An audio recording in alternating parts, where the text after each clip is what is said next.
Musyawarah cabang luar biasa PRUI Kabupaten Bogor digelar di ruang rapat Dinas Perumahan dan Pemukiman Kabupaten Bogor dan dihadiri Pengprov Rugby Jawa Barat, Dispora, KONI Kabupaten Bogor serta perwakilan klub rugby. Pak Kadis perlu diketahui bahwa rugby di Jawa Barat itu salah satu pionirnya di Kabupaten Bogor.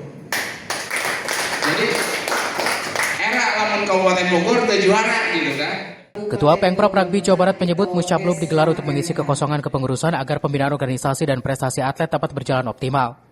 Kita mensosialisasikan rugby itu apa? Saya kira masyarakat, terutama anak-anak SMP dan anak-anak SMA, saya kira tidak mengenal istilah rugby itu apa. Walau rugby adalah salah satu olahraga yang perlu dikembangkan di Kabupaten Bogor. Eko Mujiarto menargetkan rugby lebih dikenal masyarakat dengan memperluas sosialisasi ke sekolah-sekolah mulai dari SMP, SMA, SMK, dan sederajat.